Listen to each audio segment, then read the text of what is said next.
இன்னைக்கு நைட்டு டின்னருக்கு பூரி உருளைக்கிழங்கு சாகு தான் பண்ண போறேன். இது வித்தவுட் ஆனியன் கார்லிக்.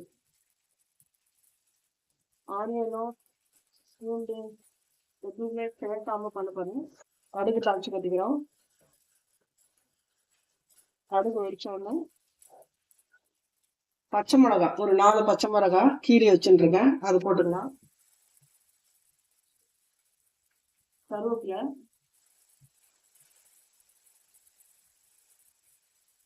தக்காளி,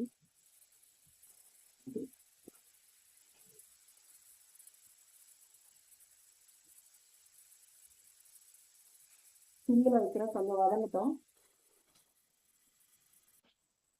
பார்க்கலாம். இது பாருங்க நல்லா வெந்துடுது, நல்லா வதங்கிடுது தக்காளி.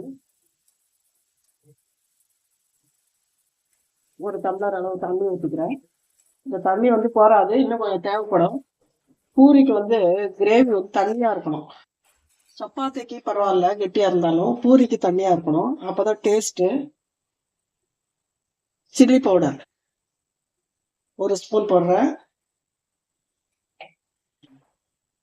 சீரகத்தூள் சின்ன ஸ்பூன்ல 1 ஸ்பூன்.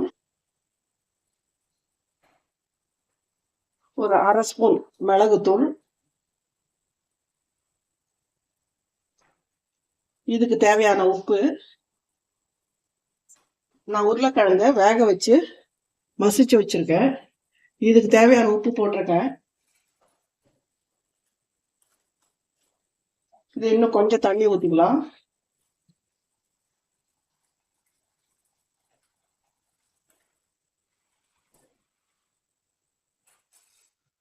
கொஞ்சம் கொதிக்கட்டும்.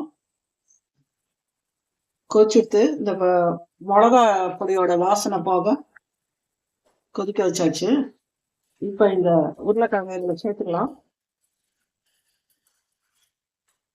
போறவங்க இதோட விட்டுடலாம், வேணும்னா இன்னும் கொஞ்சம் தண்ணி ஊற்றிக்கலாம். இது சேர்ந்து கொதிக்கட்டும்.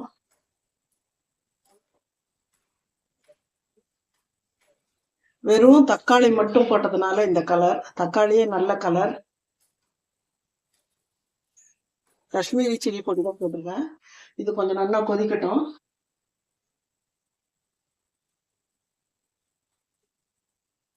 தேவையான கொத்தமல்லி.